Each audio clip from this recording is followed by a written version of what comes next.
पूरा कट्टा 10 रुपए कट्टा, मतलब 1 रुपया किलो भी नहीं बिका है।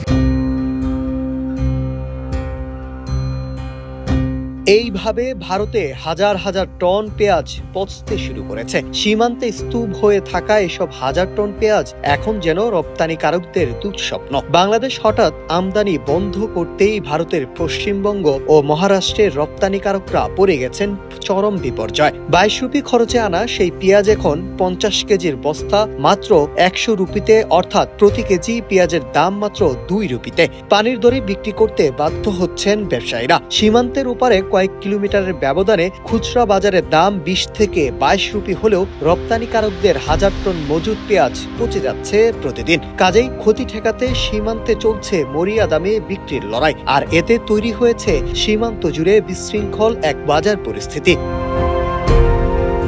গত 28শে নভেম্বর মালদহের মাহাদীপুর সোনা মসজিদ সীমান্তে দেখা যায় 50 কেজির বস্তা মাত্র 100 রুপিতে বিক্রি হচ্ছে, অথচ মালদহের স্থানীয় খুচরা বাজারে পেঁয়াজের দাম 20 থেকে 22 রুপি। মাত্র 7 কিলোমিটার দূরে সীমান্তে সেই পেঁয়াজ 2 রুপিতে কিনতে পারায় ছুটে আসছেন ক্রেতারা। কিন্তু এটি রপ্তানিকারকদের জন্য বড় ক্ষতির কারণ হয়ে দাঁড়িয়েছে। তাদের অভিযোগ, বাংলাদেশ আমদানি বন্ধ করে দেওয়ার এই সংকট তৈরি হয়েছে।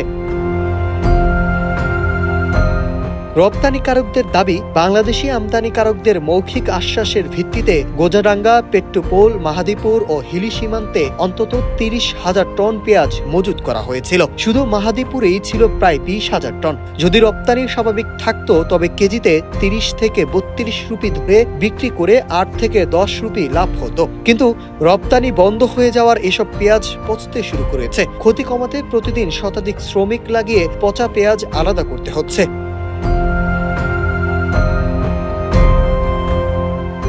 ব্যবসায়ী সাজিরুল শেখ বলেন, 22 রুপি কেজি ধরে নাসিক ও ইন্দুর থেকে পেঁয়াজ এনেছিলাম, এখন পচা শুরু করায় বাধ্য হয়ে 2, 4, 6 রুপিতে যা পাচ্ছি বিক্রি করে দিচ্ছি। আরেক ব্যবসায়ী জাকিরুল ইসলাম জানান, 2 মাস আগেও প্রতিদিন 30 থেকে 35 ট্রাক পেঁয়াজ বাংলাদেশে পাঠিয়েছি। এখন স্টক পচে যাওয়ায় লোকাল মার্কেটে যেটুকু দাম পাওয়া যায় সেটাই বিক্রি করছি। বাংলাদেশ পরিষ্কার জানিয়েছে তারা এখন পেঁয়াজ নেবে না।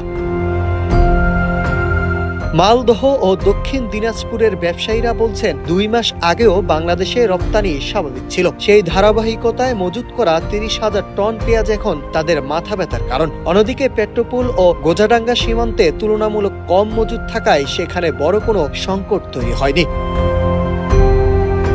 তবে পানির দরে পেঁয়াজ কিনলেও ভারতীয় ভোক্তারা সন্তুষ্ট নন। মালদহের এক ক্রেতা বলেন, রাজ্য ও কেন্দ্রীয় সরকারের অবহেলায় বাজারের এই অবস্থা। ব্যবসায়ীরা ক্ষতিগ্রস্ত, আর খুচরা বাজারের দাম এখন 20 থেকে 30 রুপি। এদিকে কলকাতা সহ আশেপাশের শহরে এখনো তুলনামূলক ভালো মানের পেঁয়াজ 25 থেকে 30 রুপি কেজি ধরে বিক্রি হচ্ছে। পাইকারি বিক্রেতাদের মতে, গুদামে থাকা স্টক বাজারে আসতে শুরু করলে দাম আরো কমে যেতে পারে। এই সংকট কাটাতে হলে দুই দেশের সরকারকে উদ্যোগ নিতে হবে। আমদানি রপ্তানি সহজ করতে হবে বলে জানান ভোক্তা ও ব্যবসায়ীরা।